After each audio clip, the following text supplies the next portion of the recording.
In this episode, I speak with Ashley, a mother of two children who started her mothering journey at 20 years of age.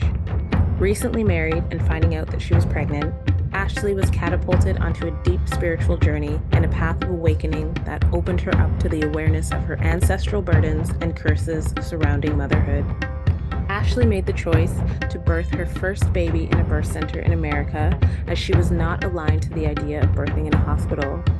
During her pregnancy, Ashley was facing family shadows, external fear, and a lack of belief, but she overcame it all when she listened to her intuitive voice and was held by spirit to trust herself during the emergence of her baby and to not rely on the medical professionals that were there to support her.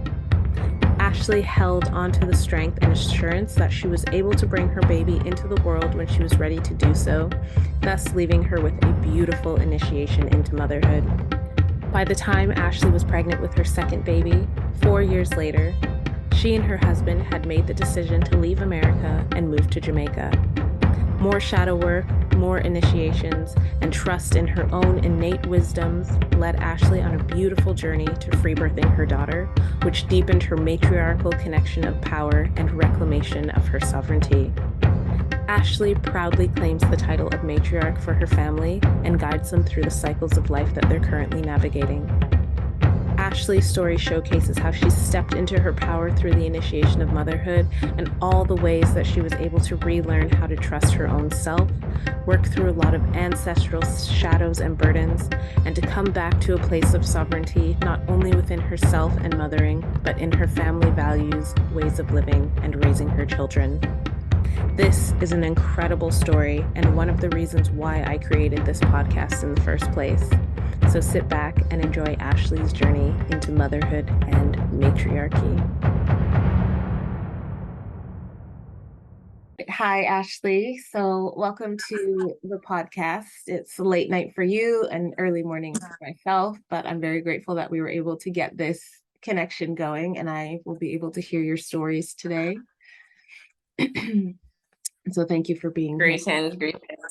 Thank you for having me and thank you for creating this platform so I can share the stories. Yeah, because I've been, it's been on my heart for probably, well, ever since having having my first free birth experience to tell my story. So yeah, I'm really grateful to have this experience to get that opportunity to share.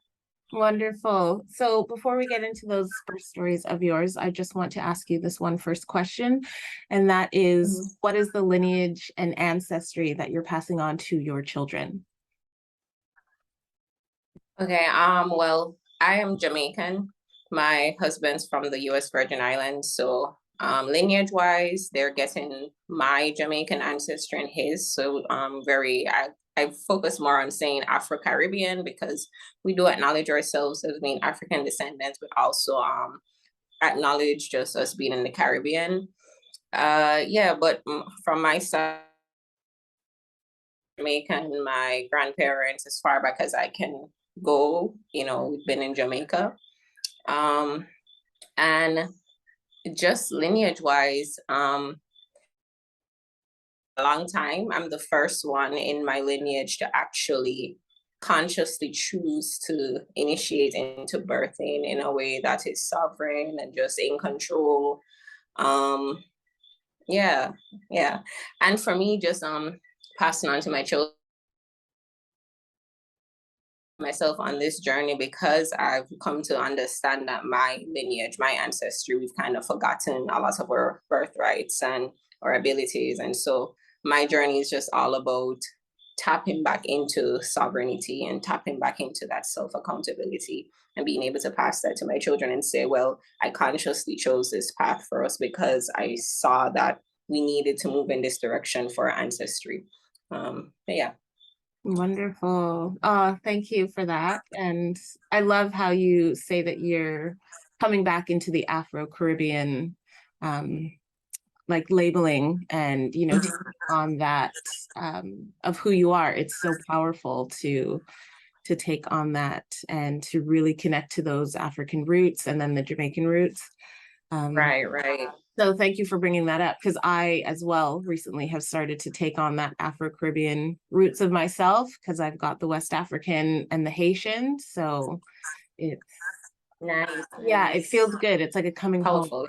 Yeah, it's It powerful. does, yeah. Like bridging both sides, you know, because it's like on one side, I've always wanted to dive deeper into understanding my ancestry, but the more I dig in, the more I'm realizing that in digging into that, it's like a return back to that native space, even though we're in Jamaica, you know. So Yeah, yeah. absolutely. Absolutely. So, yeah, thank you for sharing that. That's so beautiful. And so the second question that I want to ask you today is, where does your motherhood journey begin? Okay. Well, my motherhood journey, I'll say it began in 2016, and that's when I got pregnant with my first child, Mhm. my daughter. And that journey itself, I call that whole part of my life my awakening through motherhood journey, because at the time I was 20 and I was freshly married. So, you know, rite of passage of initiating from being a maiden to a mother, but also, you know, from being a maiden to a wife.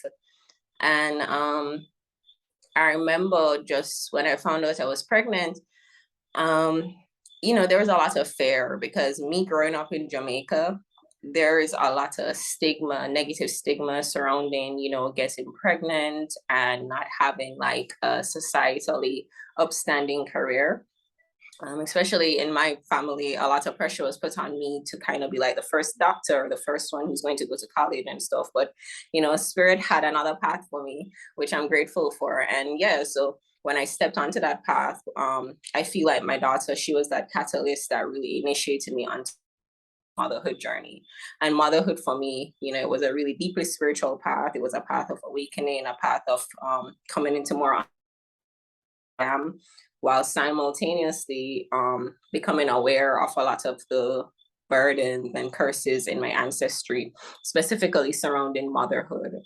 Um, and I feel like that was also the point too where I weaned myself off of my own mother, because she wasn't able to kind of like usher me through this rite of passage or guide me through it, because she hadn't had the kind of experiences that I did when it comes to birth, motherhood, and just like being a wife. So yeah, it was really like just a whole point of like initiating into motherhood. It was like choosing to stand in self-belief, in spite of, you know, my parents or my family members kind of like seeing it as me being crazy, because when I decided to jump forward, you know, and kind of start planning my birth, my husband and I told him that I didn't want to birth in the hospital in America.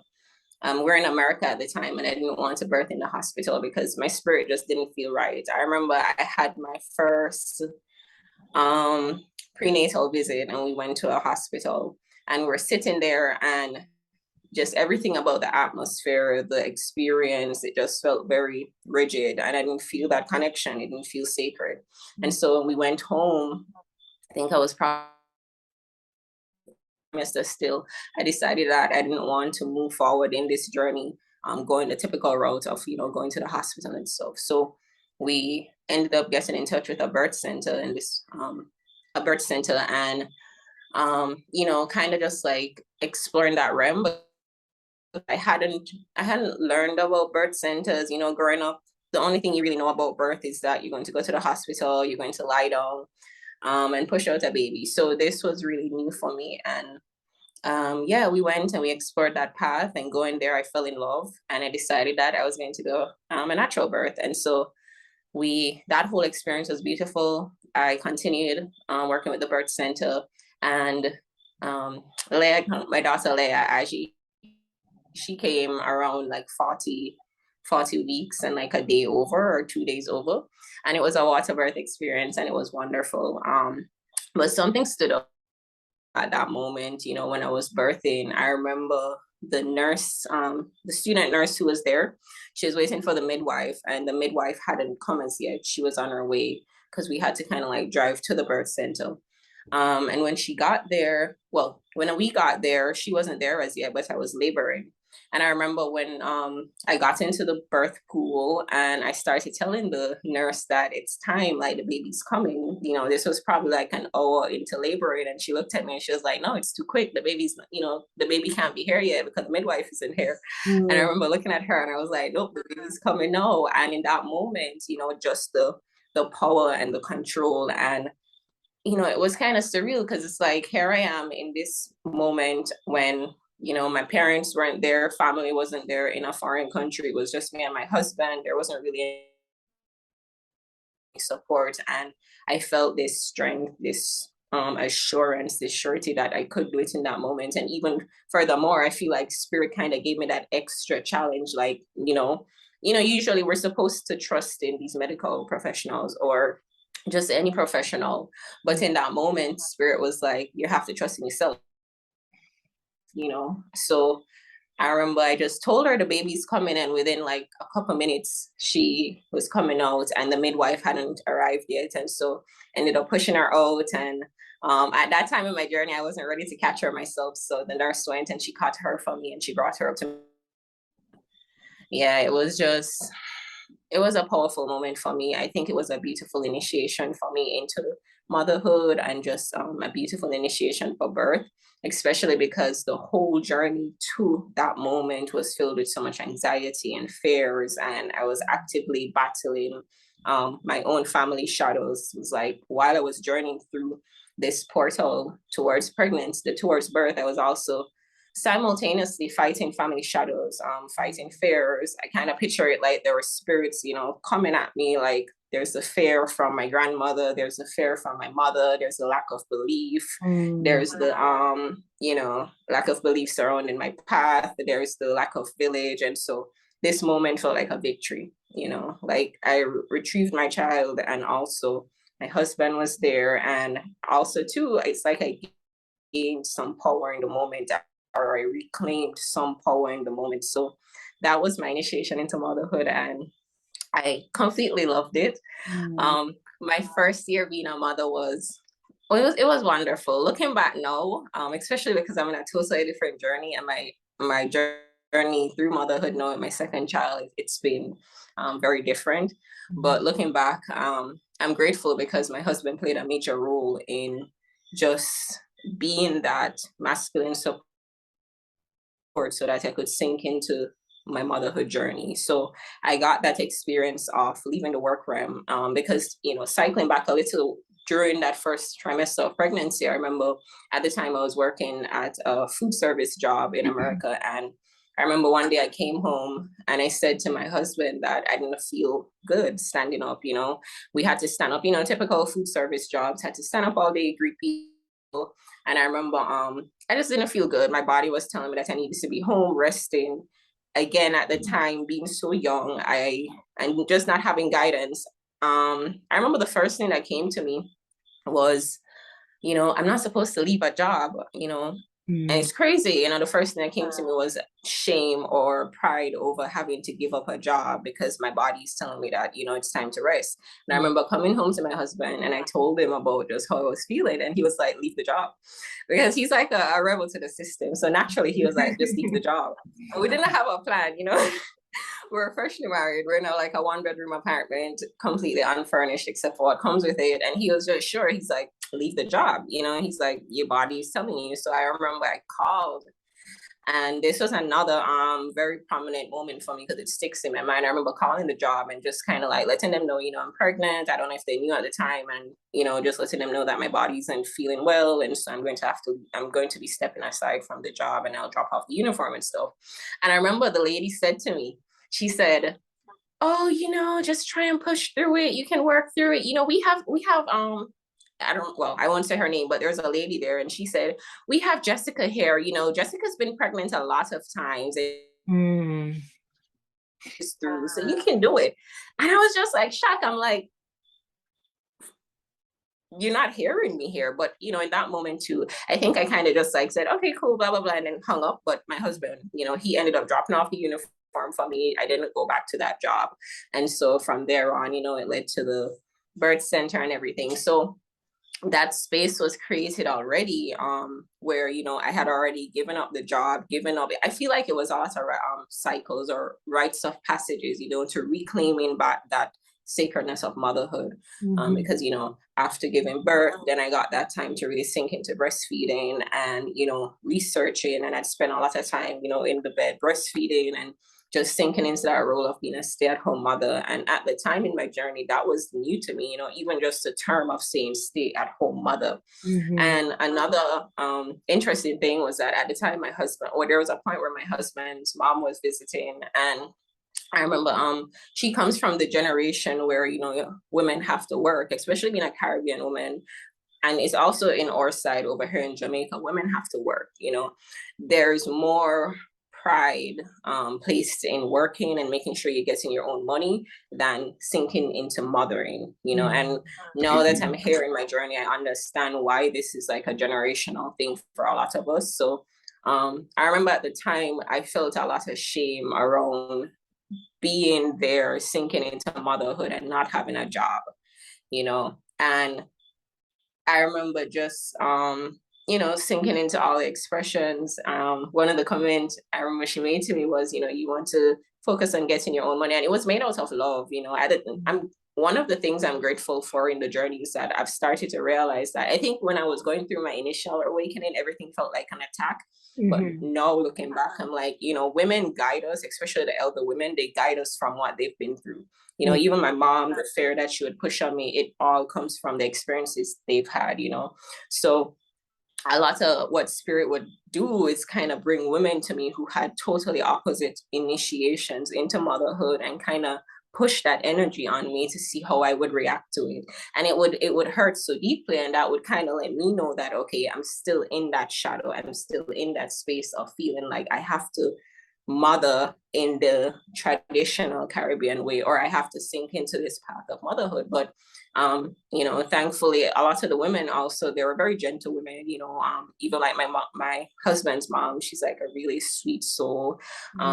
But her initiation into motherhood was so different to mine. And after a while, I realized that, you know, it's one thing for spirit to allow me and gift me this opportunity to experience sacred motherhood, but the responsibility that comes with it is that I have to be able to hear the truths and stories of women who've never had those experiences, you know, especially coming from the Caribbean. And, you know, sometimes it can feel lonely because I've realized that there's not a lot of women around me that can relate to me. But at the same time, it's so empowering to know that I can share my story and I can stand in this truth, and I can also listen to their story and realize that, well, okay, we've come a long way, you know. And even in the process, I've found that just with choosing to mother the way I've chosen to mother, because even after my first child, yeah, I've never been back in the workforce since. I've been completely just independent, sovereign, which, you know, I don't know if I'm supposed to streamline into the Freebird story, but it led to, I'm sorry. Yeah, keep going with where you're going. This is great. Okay, okay, wonderful. Yeah, so it's like coming from that experience and just, you know, being in America, leaving the work system, having my first child, a water birth, simultaneously also, you know, it changed my marriage, it changed my relationship to my husband. I feel like it deepened our relationship because he served as my doula and he was there to witness me heal, and he was there. Um, there's something that I wrote somewhere where I was talking about how while I was initiating into sacred motherhood, my husband was initiating into sacred fatherhood and sacred husband, you know, being a sacred husband, and just learning how to support me in a way where I can sink deeper into being a mother and being in that feminine energy. And I think that's of course so important to have. It doesn't, even if it's not a husband, but just to have that support to allow you to sink in to be in that space, you know. Looking back now, I can definitely see why a lot of women, especially in the Caribbean, you know, it's hard for Caribbean women to sink into that nourishing or nurturing aspect of motherhood because unfortunately, just from the history that we've had in the Caribbean, the generational trauma, there is a lot of absence of masculine energy. You know, there's a lot, and the masculine energy, as a matter of fact, because it's not really balance, like sacred in our men, it's redirected to our women where they like masculinize their energy so that they can survive and provide for their children. Mm-hmm. So yeah, it's just a really powerful thing for me to be able to sink into the strength of being a woman and being a mother and being a feminine, and also learn that strength can look this way, especially coming from a lineage of women who basically say, you know, mothering is a burden, and it's more supported to say, I got this career or I'm making this type of money. Mm-hmm. And of course, that comes from just generations of the women in my bloodline I've found, and just in general, having to suffer so much. So it's kind of like a reward to say, well, forget the baby. Like, yeah, I can push out a baby. I'm making money now. You know, that's the focus, unfortunately, because of the sufferation that a lot of the women have had to go through. So yeah, what I found is that just throughout the years, just being in motherhood, it's like a blissful journey, but then it's come with a lot of battles, especially returning home. And yeah, that, you know, the whole journey. So after my first child, we spent about 4 years in America, and that whole time I was a stay-at-home mom, and you know, just really learning the ropes and enjoying the ropes of being a stay-at-home mom, and learning the sacredness of being a homemaker and the importance of being a homemaker and just a nourisher. You know, I really got to sink into understanding how important it is to have mommy present in the home, or even if it's not mom, just have a nurturing figure present, because also too, you know, as much as I'm someone I'd say who's very traditional, I do acknowledge that spirit can evolve the way we express. You know, even now, my husband and I were both home, so we both play the parts of nourisher and protector. You know, but at the same time, you know, it's my dominant role because my whole makeup, my whole physical makeup, from me being designed to have the breast to nourish, to me having that energetic connection from the womb, you know, I'm going to naturally fall into nourisher more so. While daddy is going to be a nourisher and nurturer, but it's like naturally coming to mom, you know, mom nourish me, mom nurture me, mom.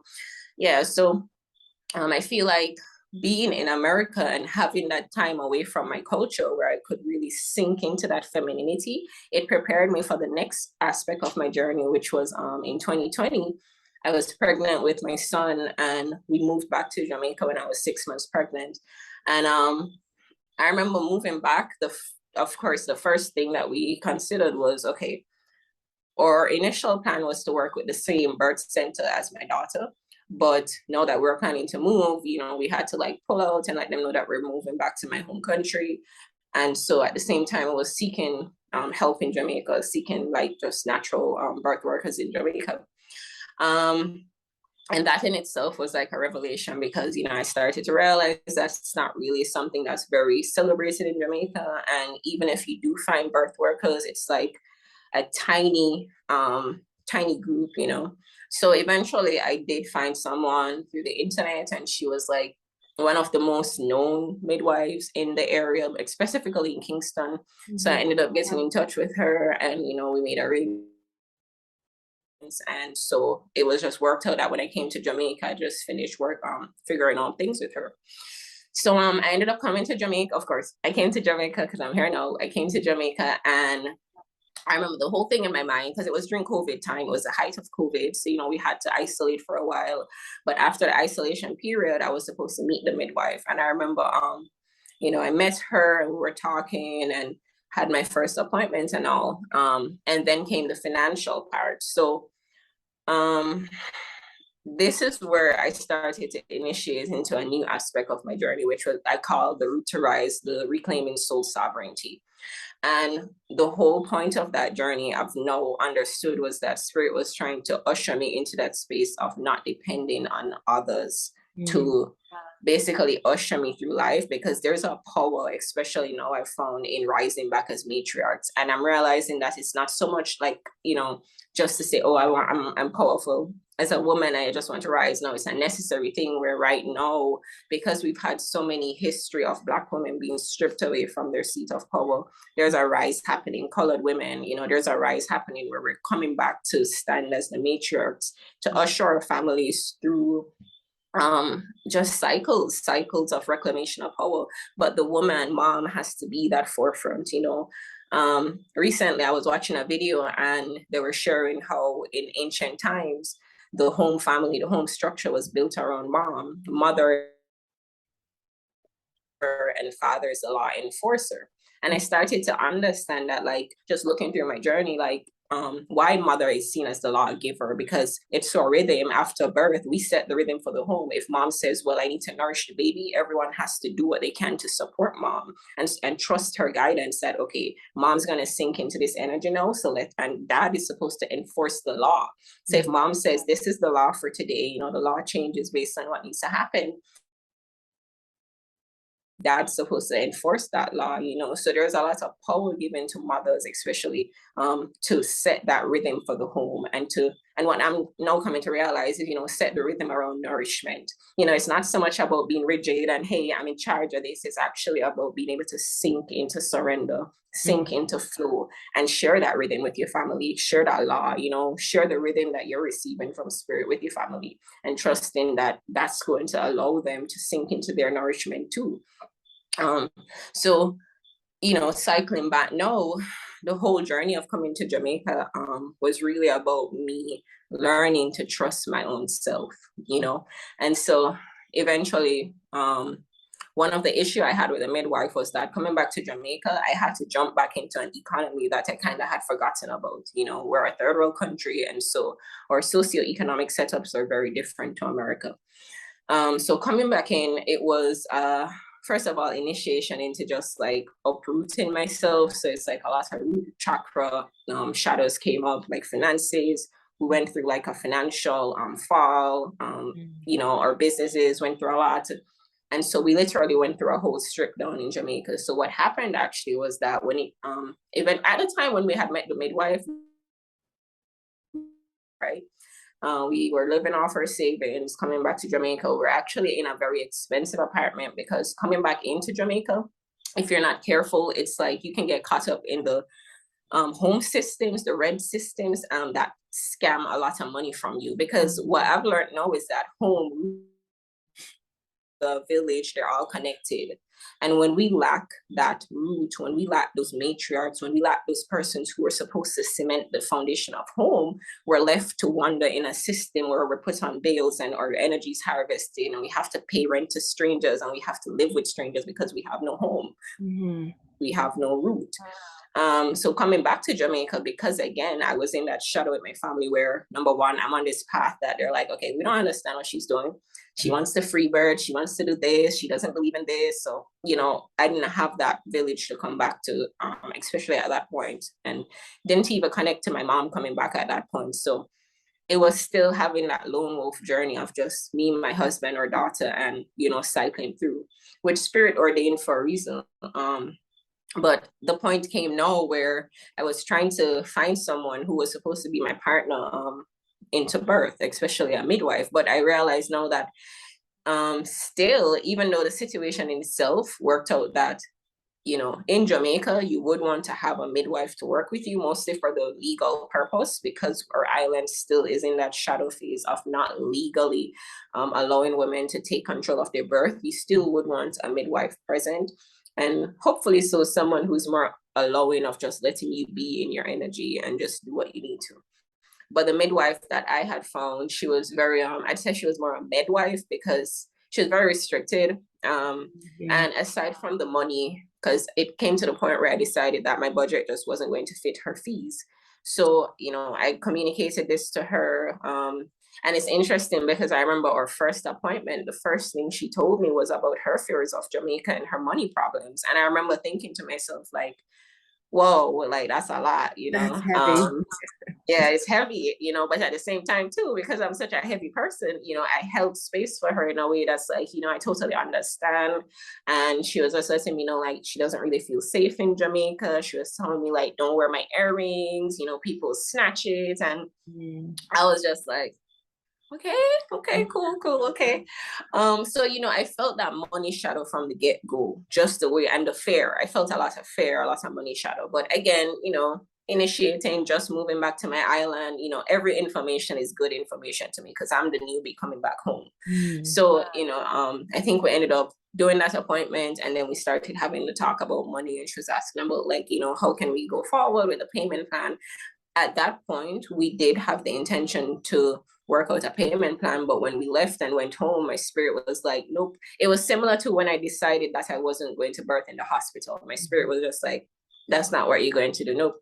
So again, sinking into that deep matriarch energy, I had to now measure my resources.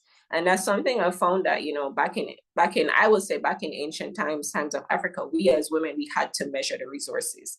We had to figure out, okay, this is what I have. How can I make sure I'm distributing it in a way where the village is going to be fed, the children are going to be fed for whatever time period. So, me measuring the resources, and especially because I was now in my home country. My husband is a foreigner to the land because he's not from this Caribbean island. A lot of that matriarch energy was on, okay, what are you going to do? How are you going to manage the resources? Because this is your island. You know the currency, you know the money, you have to make the big decisions.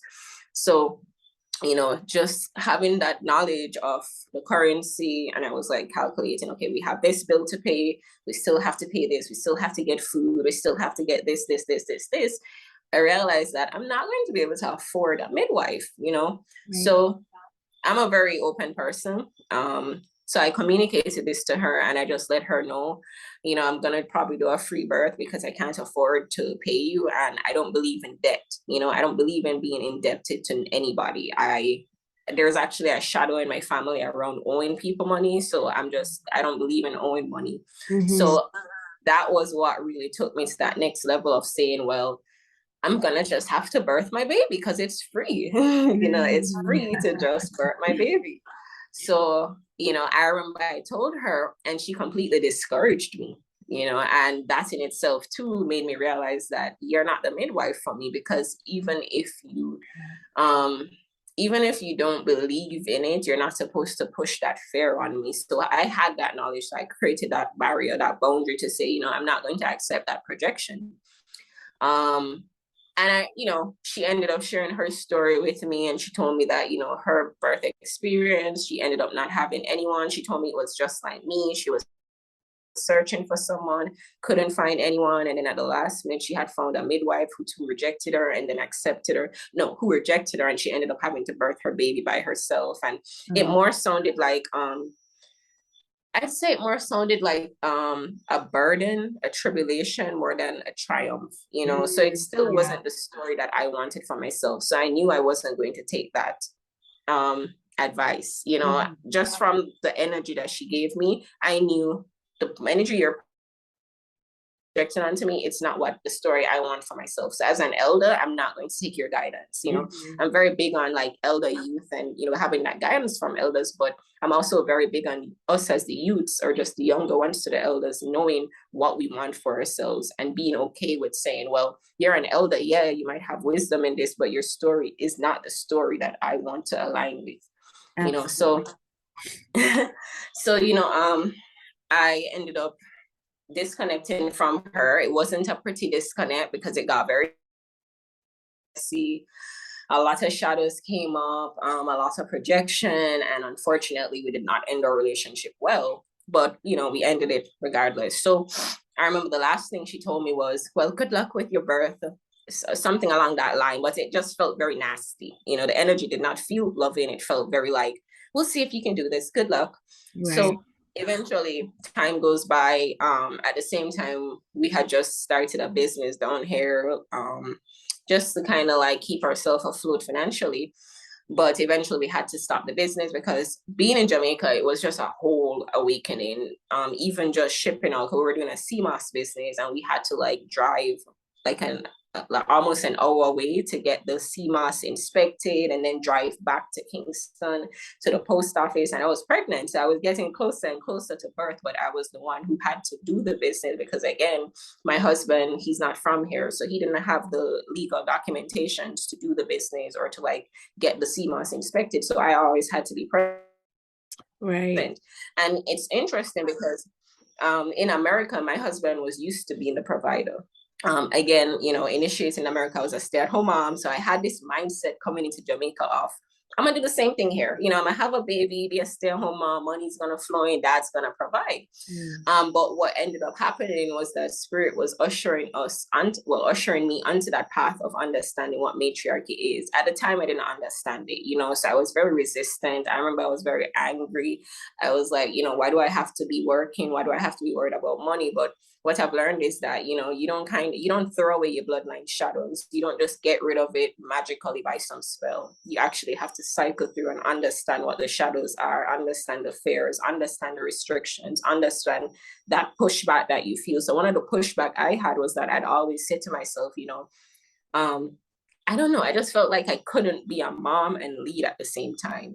Or I felt like it would be too heavy because I'm leading in the home. Like, how am I going to lead over there? Like, I have like the baby's hair. It's like, so it was like it was a process of also realizing that the chaos of motherhood is a part of the leader. It's a part of motherhood. You can be a leader and a mom at the same time, and you are a leader and a mom at the same time. As a matter of fact, I would say that it's the ability to sink into the madness of motherhood that's going to usher in a new earth where we're creating societies that make sense. We're not supposed to operate around the clock. A mom will tell you that, like, hey, I'm a mom, I'm tired, pause. So just really initiating into leadership, and also simultaneously my husband being there and me learning that my husband being present isn't so much just about him being a money provider. I got to learn that providing, it comes in so many different ways, um and even thinking back, it's like back in the days, even for my grandparents, a provider was a man who farmed, because everyone owned lands out here. So my ancestry is an ancestry of farming, so my grandparents are all farmers. Even where I am now, I'm in my late paternal grandfather's home, and he was a farmer too. And my husband has initiated into that role since coming back to Jamaica, which is it's a big part of his life, purpose and sole purpose, to become a man who's like leading in the land, connecting to Mother Nature. And what I found was that, you know, while I'm going through my awakening, I'll say, into my femininity and understanding that femininity in balance to my masculine energy, he too was also going through that initiation of understanding that, yes, you're a masculine provider, but you also have a relationship with the feminine, So it was just a very interesting process. But cycling back to the birth, eventually came around to the point where I just knew that I would end up free birthing. And I told my husband, I was like, we're going to end up free birthing right here in the apartment. And in it, we had the plan of having a really beautiful apartment set up, renting an Airbnb. But again, the reality of things, the more we stayed in Jamaica, the more we realized that Jamaica is a space where it's either you're going to grab at your sovereignty or you're going to fall into the systems matrix, Right. So yeah, so it's like it was like, I think, what was it? It was an evening time, and he came in March, and it was evening. I remember just the whole experience. I'm so grateful that spirit worked it out how spirit did, because it worked out that we were home. And it's funny because at that point we were completely stripped down, like completely stripped down. Fridge was, I remember, like food wise, it was a complete strip down. We had the basics, but it wasn't my first initiation into motherhood where I had all these gifts and things flowing into me. I was now in a third world country in Jamaica. It was very restricted. Money was going down, and we had nothing literally. I remember I could look at and see the opposing realities. In America, there was this abundance of material things, a lot of gifts for my daughter, a lot of clothes. It flowed in so easily. And then in Jamaica, it was like a lot of restriction, having to like go back into finding nappies, and didn't have the organic diapers, didn't have the organic this and the organic that. It was like, because it's a third world country, it's not easy to find. And also too, if you do find it, it's very overpriced because it's imported and taxes added onto it heavily. Mm-hmm. So it put us back in this space of really tapping back into primordial. I call it a primordial, raw rooted instincts, raw rooted living. And so, yeah, baby ended up coming. He came in the evening time, and it was amazing. It was Before you I get pushed. into the story, Sure. Can I just ask you, how did the idea of, like, I know obviously you were working with that, or going to possibly work with that midwife that you'd found in Jamaica, and then you had the falling out because it didn't Mhm. work. Then how did Right. you come to the idea of free birth? Was it something that you were already thinking about and you knew about, or was it just kind of you were like, I'm doing this by myself and started to research and then found out about free birth? How did that come to be? Well, and thank you for asking that. It actually came up through Instagram. I would see a lot of women, mothers, talking about free birth. I think there was a page I followed, free birth, in a page of and also too, there is a prominent Instagram figure who I was following her journey at the time, and I remember I reached out to her because, like I say, it got to a point where I got very, very desperate for support. And being in Jamaica, it was like I felt the heaviness of like I can't do this. You know, everyone's telling me I can't do it. So through Instagram, I ended up coming across a lot of pages, and it's like while I was through this, spirit would just randomly keep dropping these posts, you know, it's like they're popping up. So it really was sinking into that the consciousness, I would say, battling the fears that I had. Mm. But what really pushed me to that point to say, okay, I'm going to do this is I reached out to this prominent Instagram woman, and she's well known in that birthing realm, very popular. And I emailed her, I emailed her, shared my story with her, and she sent me back a video message, a personal message, and she was telling me about her story and just what she was going through. And I found out that she was actually pregnant at the time, and it was like surreal to me because I was like, oh wow, okay, wow, I did not know this. But her message to me was, birth that baby, free birth that baby. It's free. Don't worry about what they're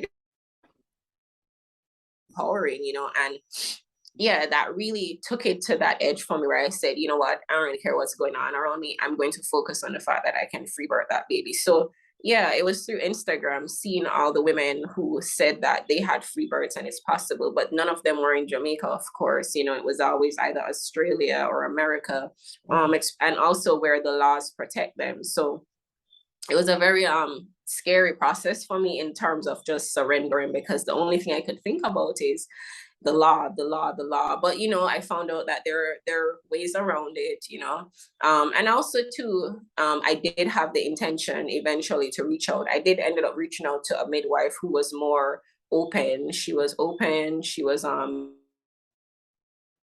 come in, she believed in free birth, and she was willing to be there and witness the birth, even if I was going to birth freely. But it just didn't work out because she was in another parish. So when she was supposed to be driving over, she wasn't able to be there in time. So yeah, I mentioned that because a lot of people, especially women in Jamaica who might want to sink into free birthing, they might be worried about that aspect of the legal part of it. But another thing that I came to realize is that free birthing has always been in our culture. You Mhm.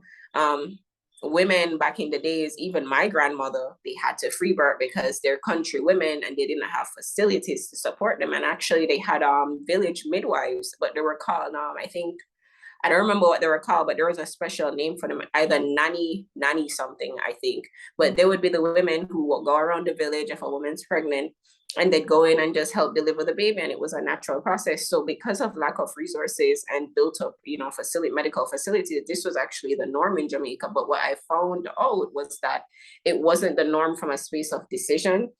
It Okay. was the norm from a space of restriction. And Hmm. so a lot of women don't see power in it. They hear that you're going to birth your baby on your own and they think, oh, that's backward, that's madness, go find someone, because that's what they kind of had around them. It was never, you're a powerful woman, let's come together in sacredness and help you usher into this. It was, hey, let's see if we can get you out of this without you dying, So it's a lot of death energy around birth, Hmm. and a lot of fear around birth. So yeah, it was very empowering for me to see women online who was speaking about free birthing as something that's radically empowering and making it look cool. And yeah, it just felt badass.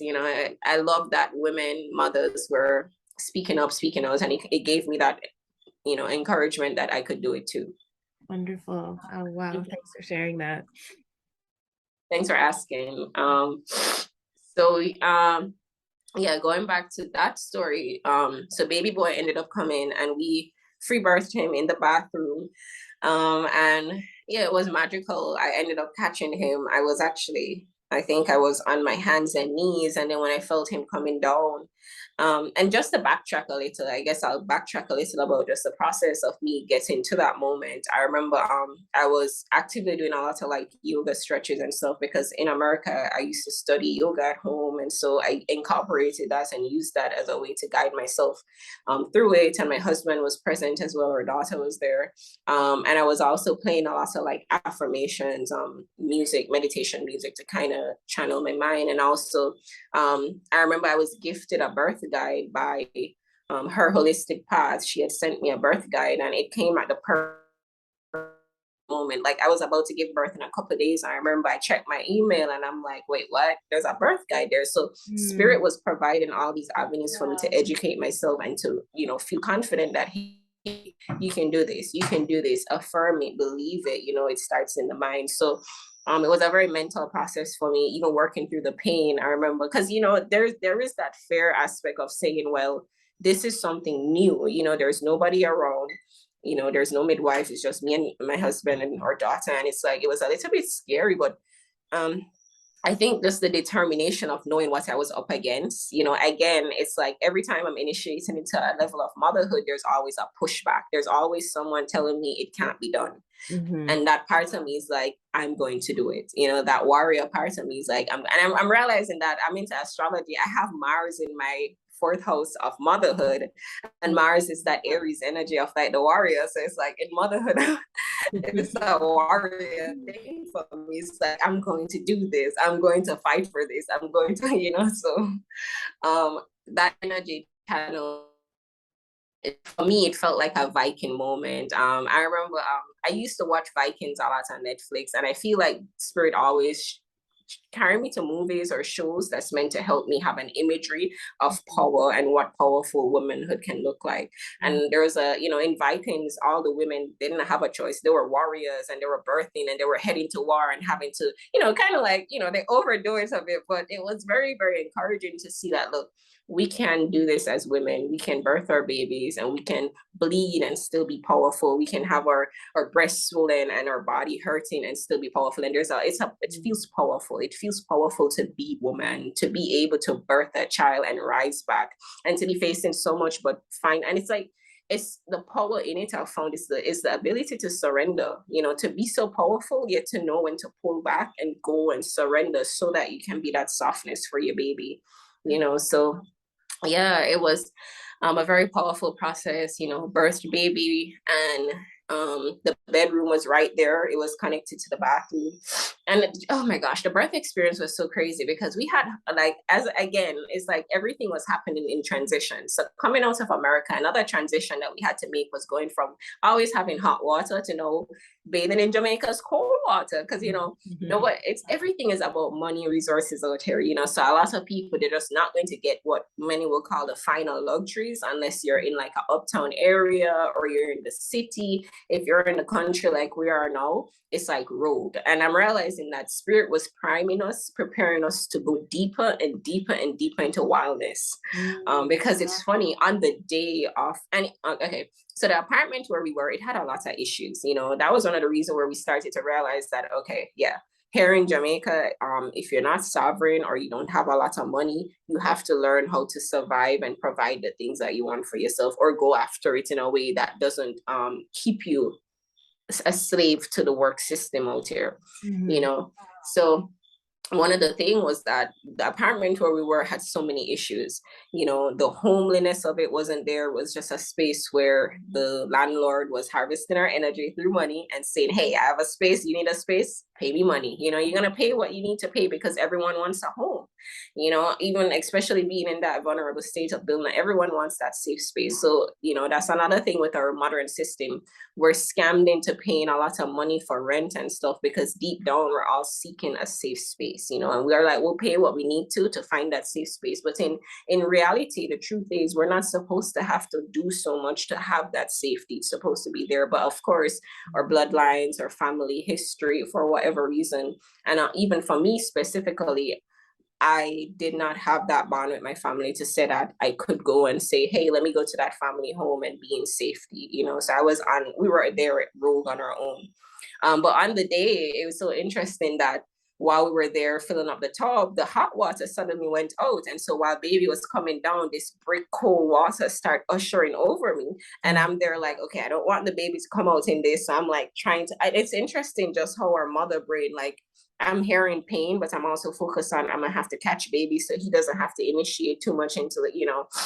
But it worked out perfectly because when I felt him crowning, I was on my hands and knees, and then I turned around.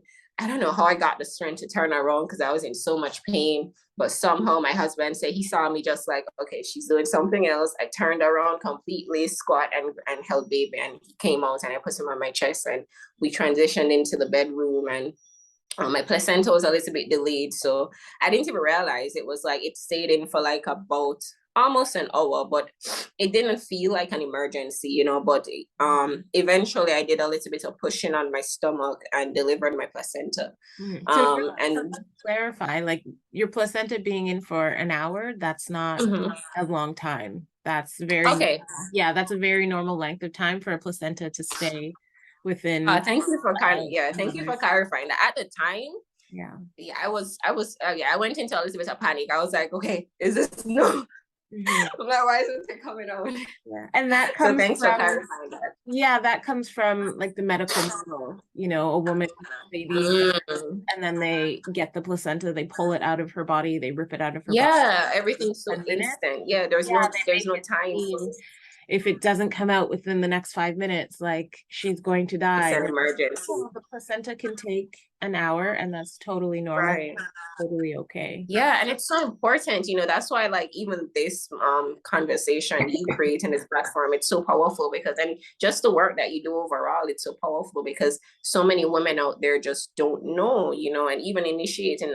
I'm a big fan of the virtual, you know, realm, social media and stuff because I really strongly believe in that virtual community, virtual villages, like, you know, what you're creating where women can tap in, you know, being on that lone wolf journey can tap in because sometimes you will find that, especially as we reclaim sovereignty, spirit will isolate you. But I think it's so powerful in the age of Aquarius where we have that access to technology to say, okay, I can pull up my phone and get that encouragement from a mom who's 10, you know, across the world and have that. So yeah, just even having that, I know someone watching one day will be like, okay, yeah, it's normal, it's totally normal, the placenta, you know, it's normal. So yeah, when it came out, we decided to do a lotus birth, so we allowed it to just naturally detach itself. I think it took a couple of days, and we would use herbs and salts, natural salts and stuff to preserve it. And that was a very beautiful process. That was new for us as well.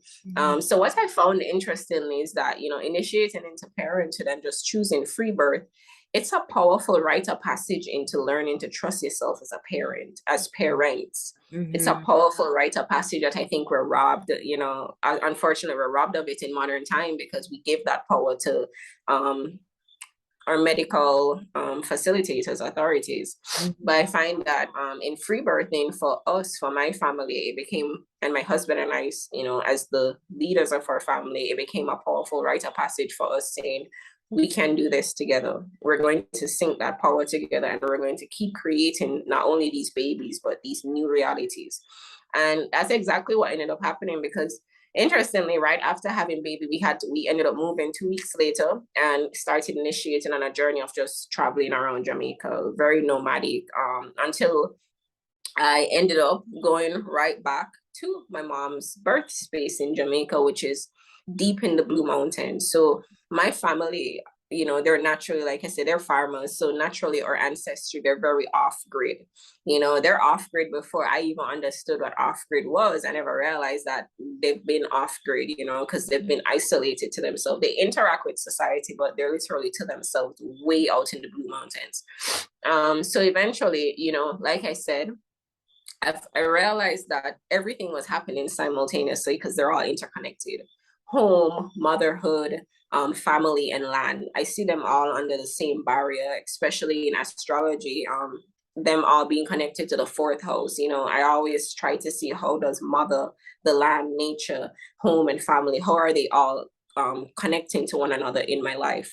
And so what I found was that while I was initiating into birthing the baby, I was also being pulled away from the apartment system. I was being stripped off being so dependent on the home of the apartment system, and what I call it was a rewilding, because we were pushed out into the wild. We started learning more about the Jamaican economy. We'd have to rent like spaces that's more in our budget and be in different areas. And we lived in many areas, and all while doing that, I was in that energy of being a new mom, being postpartum, taking care of my or toddler, and yeah, just figuring that out as a family. But eventually, after just cycling through, we ended up having to go back to my family's village out in the Blue Mountains, and I ended up having to go by my maternal grandmother. And that in itself became a whole shadow, because it's like after a journey of basically reclaiming all this power and coming head to head with family trauma and family karma, I now had to face the head matriarch. And so my grandma, a lovely woman in the sense of just growing up, I just saw her, as a typical strong woman. But when I got to see her now through the eyes of being an awakened mom, through the eyes of being a mom who chose her own path, I got to see her shadows, and her shadows did not like me. Her shadows did not like my husband. Because my husband, he's a soul provider. I call him a soul provider, and his journey is a journey that I'm getting a chance to document and observe as a man who chooses to follow the path of surrendering to the feminine and surrendering to trusting mama nature, especially because a lot of men have that wounded energy with mama, and that's also why they can't really connect to that feminine. So witnessing him, I've realized that spirit has made it that his path very much allows me to sink deeper into my womanhood, like even him wanting to move to Jamaica, a place that has nothing to do with his ancestry, and him being willing to experience the shadows of financial falls and stuff, and having to basically lean into my leadership, my bloodline, my family.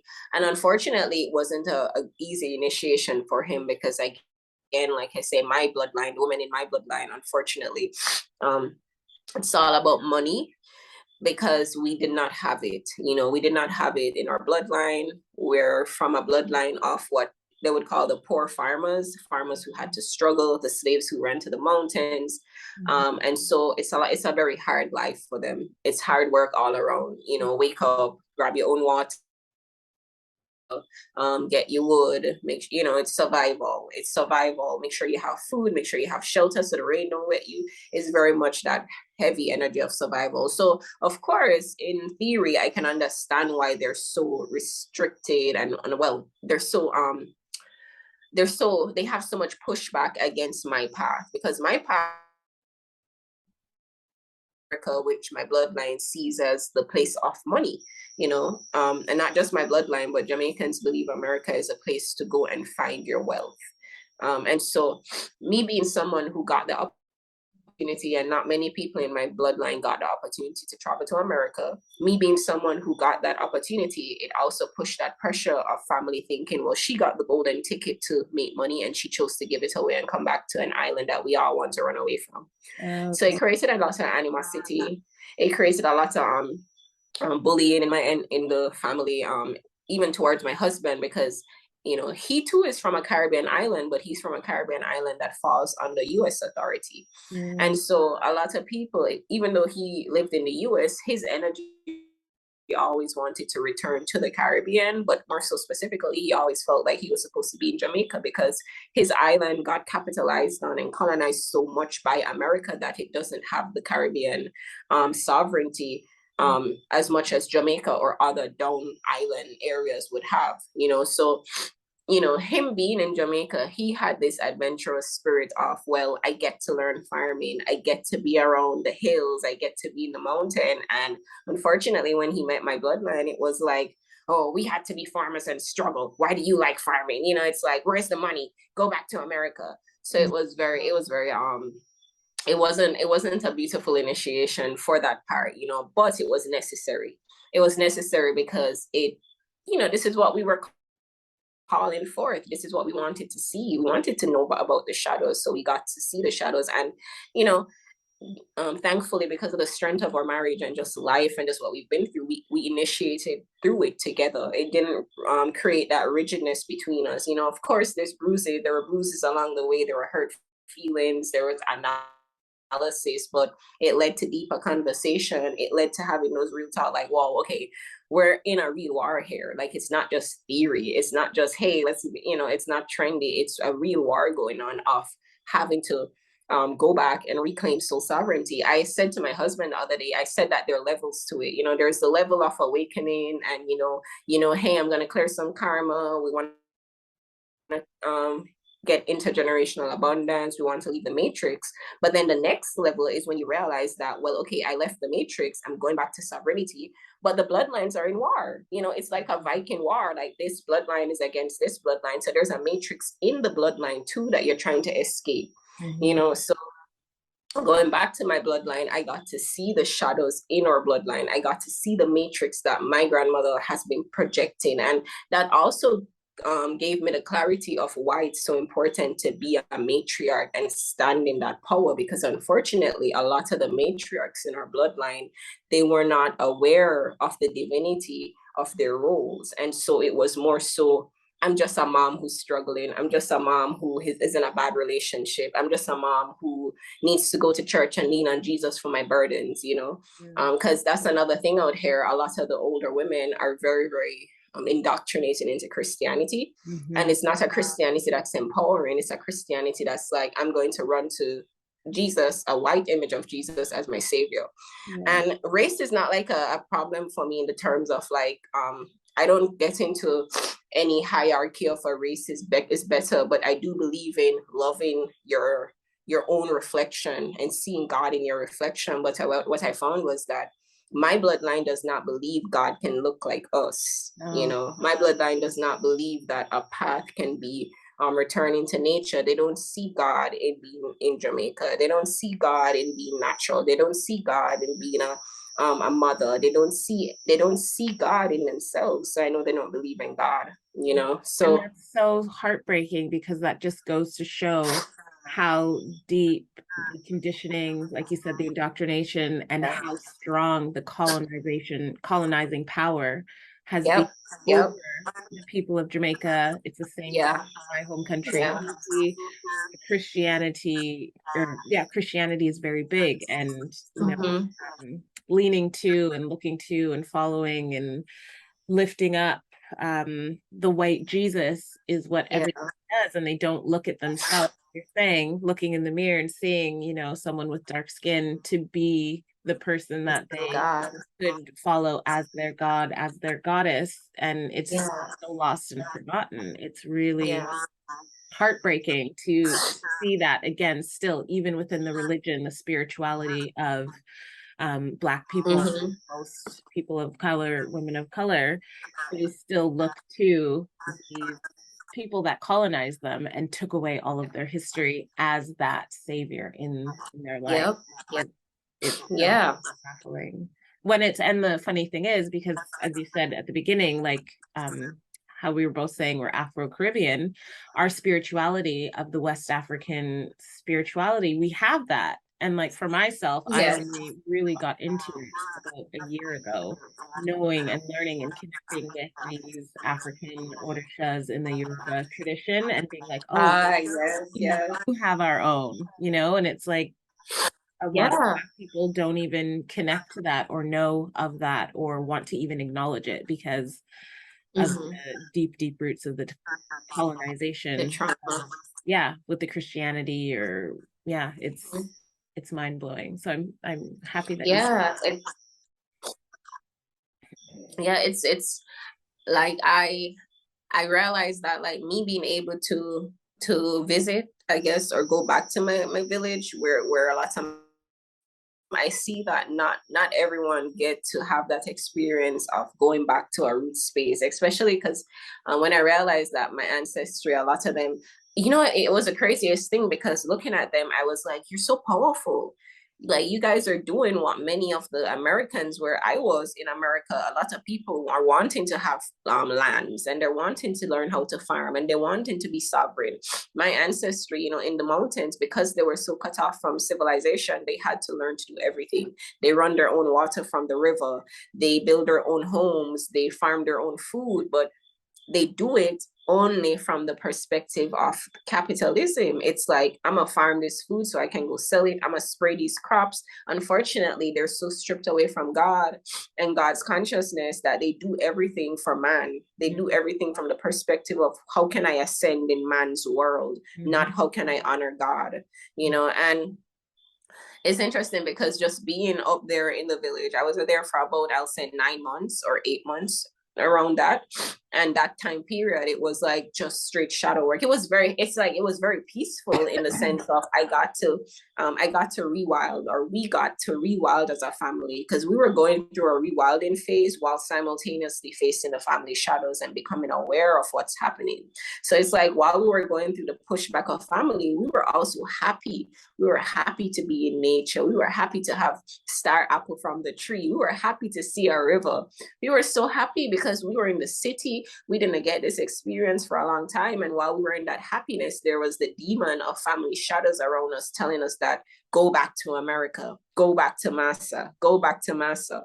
And that's how it felt for me. It really felt like I was on a plantation and all the slaves are telling me, go back to Massa. You had it good, go back to Massa. But nobody asked me what it was like to be up there. Nobody asked why we left. Everyone just, assumed that you guys are foolish. You need to go back to America.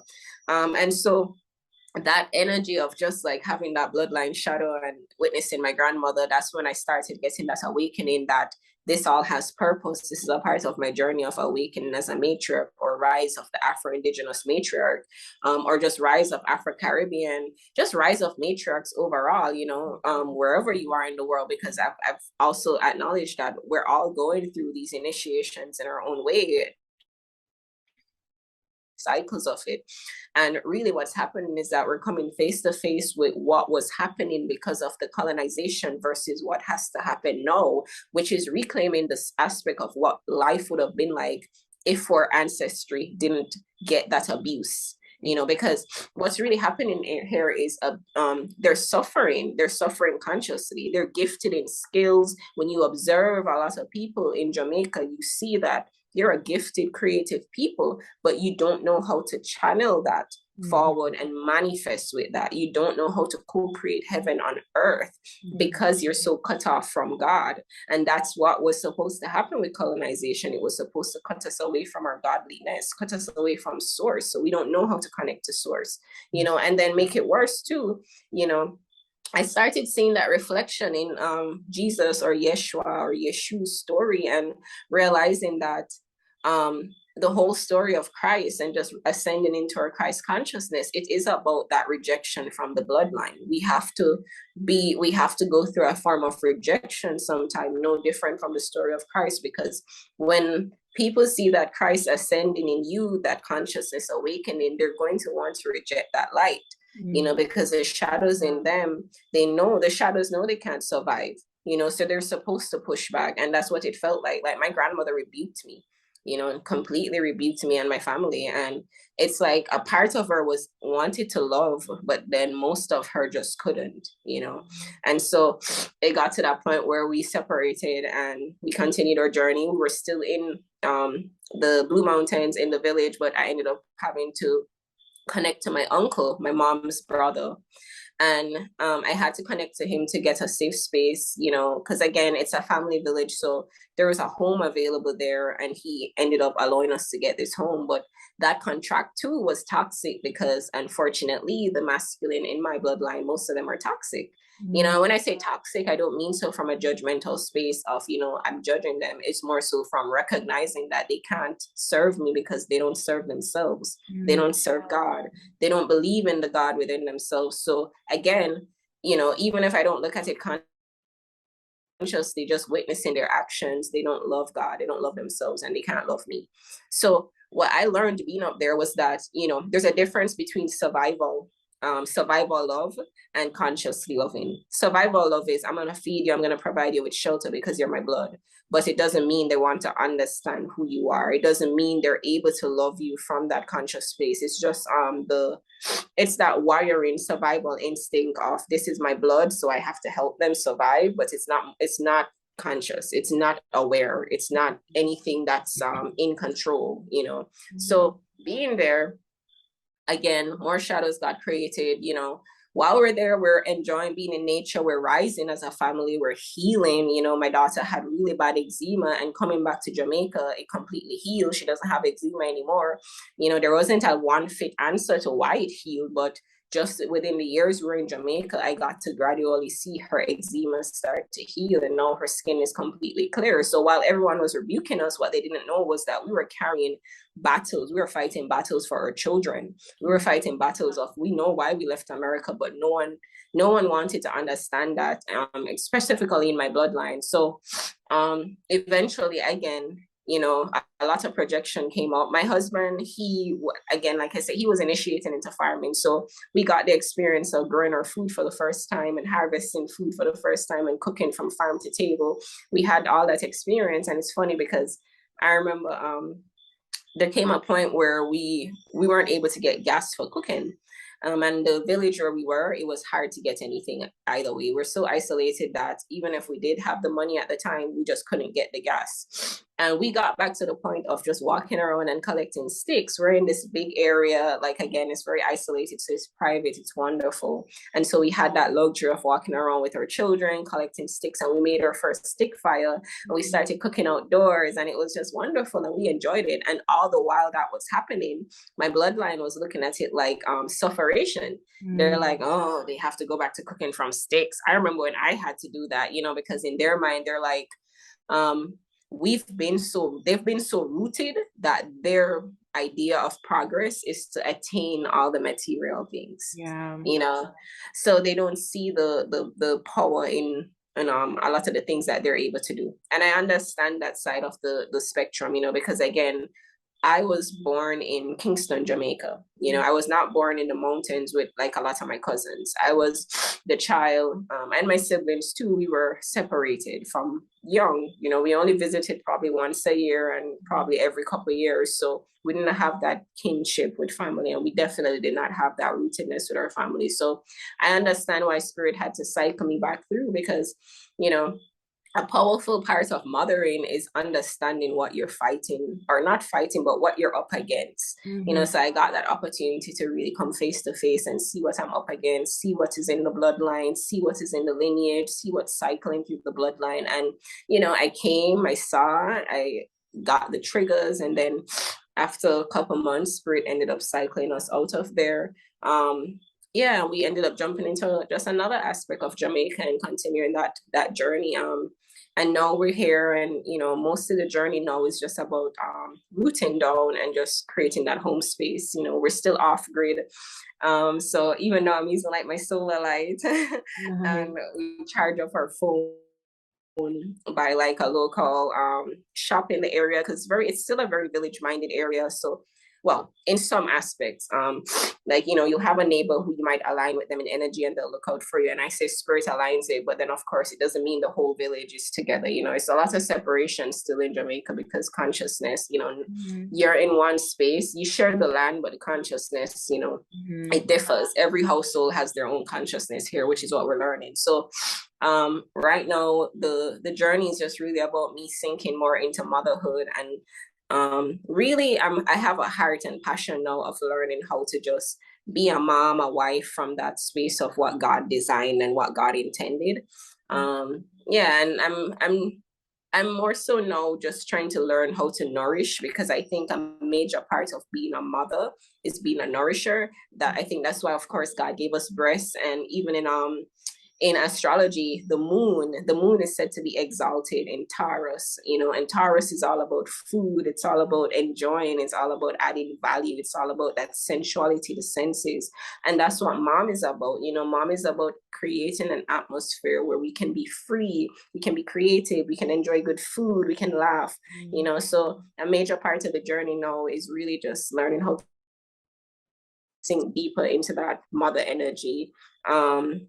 While also, you know, continuing to face the family shadows, because unfortunately, what I'm learning is that this reclamation journey of just changing what's been going on in our ancestry, it's not an overnight shift, you know, excuse me, it's not an overnight shift. You know, you're going to still have to face your family. You're going to still have to face the karma of land, which I'm learning about now, you know, just the fact that a lot of us have lost our lands. And these are our birthrights. These are things that we're supposed to be birthrights. We're supposed to have lands. We're supposed to have a space where we can birth freely and be sovereign, be in control of that space. But unfortunately, the government owns everything now, and we have to pay taxes to a government who owns everything so that we can reclaim something. So that's the process that we're in now. And, you know, for me, I think that's a very powerful part of motherhood for me, because again, you know, being a matriarchal leader, I see it as me having that space where my village, my children and their children and their children's children, you know, going on can say, this is a safe space where we can come, we can have refuge, and grandma is here. You know, I see myself more so, even though I'm mother, I see myself also as ancestor, like becoming the ancestor. So a lot of what I'm doing, I try to focus on the fact that even if it's like challenging in the present moment, it's someone has to do it because it's been pushed aside for so long. Or not just that it's been pushed aside, but nobody had that connection to know what is needed, you know. And even if they did have the connection, it was lost for whatever reason, trauma. I've also learned in my family that, you know, relationships is a big thing. You know, when you don't have that connection to a divine masculine who makes you feel safe, it's going to be hard to operate in that nourishing energy. And that's why a lot of my journey is that I empathize with mothers, sometimes to the extent of wanting to take on so much of the burden. And my husband has to remind me that, like, you're not all the mothers in the world. Unfortunately, you can't take on all that. You can't, you know, put yourself in that, because unfortunately, the reality is your consciousness is going to determine how you mother. You know, and we have to continuously be open to exposing ourselves to the light, you know, and being okay with seeing the shadows, because the shadow is supposed to cast, I mean, the light is supposed to cast a shadow, you know, so it works hand in hand. And unfortunately, a lot of people, a lot of moms too, will not want to take on that burden, because it is a very heavy role. I say it's a crown that we wear, but heavy is the head that wears the crown. Yeah. And yeah, just right now, I'm actually about to launch my first book, which my first ebook, it's called Awakening Through Motherhood. And it's a bunch of a compilation of poems and reflections and affirmations that came to me when I was just initiating into motherhood, and spirit has aligned that a part of my role of just learning how to be a matriarchal leader is finding ways to provide for my family without putting myself in the system, and through utilizing my creative gifts. So that's a major part for me. I'm a writer naturally from a child. So right now in my journey, I'm learning the balance of how to mother while also exposing myself to abundance and streams of abundance, without compromising my values and compromising being around my children and compromising being in my household. So yeah, it's been a very interesting journey. Yeah. Oh my goodness. Your story is so captivating. I've just been sitting here just locked into listening to you talk about all of your journey and the beauty of it. And you, like, yeah, as you said, stepping into your power, stepping into your role as a matriarch, and doing so from such a young age. You know, your motherhood journey, as you said, started at 20, and that's not the common narrative for young mothers to go through. It's possible and it happens because you are the perfect example of it, but you know, in this day and age, that's not exactly where young mothers go, and they don't take on such strong initiations and really taking their rites of passage as you and your husband have done. And you know, like you said, coming out of America, which was the land, you know, that you were saying your family and your bloodline wants you to be there for the prosperity, Yeah. all of the things you can have, but you're turning away from that and going in the opposite direction, and you know, working in in places and times that are really hard and really challenging. Right. You're doing it because you know that it's bringing you to the spaces that you and your husband and your children and your family need to be in the grand scheme of things. You know, it seems like you're moving backwards, but you're really moving forward into so much better, so much greater. Yeah. And Yeah, definitely, definitely. yeah, so hearing that in your story and how it's so intertwined with your motherhood journey and how this mothering has brought you to this space, or pardon, your initiation into motherhood has brought you into this space of becoming this matriarch of your family, becoming this powerful source of energy in your family, this nurturer of the family that is able to dictate and say what you need and what is going to make things better for Right. you. And having the support of your husband who is in full support of you being at the Yeah. top, being the leader, while Yeah. also being the strong leader, but also being the strong nurturer is, it's so amazing to hear. It's Yeah. such a beautiful Thank you. story. And yeah, I'm so Thank you. grateful that you got to share that with me and with everyone that's going to listen, because Thank you so much. there's so much power Thank in you it. so much. Thank you. Yeah, Thank you for yeah, especially, you know, and this is the exact kind of story that I want, that I made the podcast for, that I want to share these stories because it's showing us women of color, you as a young woman, stepping into your role and not letting, you know, as you're saying, the projections, everybody else's fear, everybody else's confused narrative change you and turn you into a way that you know isn't right for you. You know, you're really right, coming right, right. into yourself, your soul, coming into, you're saying, the Christ consciousness. You're really letting that shine through, and it's so beautiful that this is your story and that I was able to have you share it, because it's so powerful. Like, I was Thank you so much. so Thank captivated you. by your words, and your whole entire journey is is fantastic. So thank you so much. Thank you so much, Karma. Thank you so much. And before I close out, there's something that I wanted to mention because I think it's so key. One of the things I'm learning now is that, that whole story of Christ, even though, we know a lot of indoctrination kind of pulled us away from the sacredness. One of the things I'm realizing is that it's that ability to trust that masculine within, or, call it lean on Jesus Christ or Yeshua, wherever you want to take it from, or just trust that inner Christ consciousness. It's that ability to surrender to divine masculine that actually allows us to feel that power in being in our feminine, even similar to the outer reflection of, it's that ability of my husband to know what a divine masculine is, that you don't have to be a masculine just by being rich. You don't have to be a masculine by having all the things, but a masculine is the ability to safely be a space where the feminine can flourish, create that structure. Yeah, I would say that for women out there, for mothers, really developing that bond, however you choose to, because I've realized that there's so many ways to connect to that energy of just like strength and masculinity, however we choose and whatever we call it. But it's so important to have that connection and to have that energy that you can, pray to or connect to and say, give me that strength, give me that power so that I can flourish in my femininity, so that I can surrender to my femininity, so Yeah, yeah. absolutely. Wow. Um, how can women reach out to you, connect with you? Because I'm sure after hearing this, people are going to want to hear more about your journey, hear more about what you do, support you, yeah, and hear your words and your poems and all of that. So how can we do that? Well, actually, I have three main pages currently. I have a family page where I document our journey on Instagram. It's at New Life Village, at NULIFE.village. And that page is really just a space where we're documenting our journey of reclaiming soul and positive realities here in Jamaica's Afro-Caribbeans. And also too, if they want to connect to me more personally, I have a more personal page, which is Makeda's Memoir. That's Makedas Memo. Makita Memoir, at Makita Memoir. And that's more so my space where I started my journey. Actually, it was my original Instagram where I started writing and talking about my motherhood journey. That's where I started sharing my poems.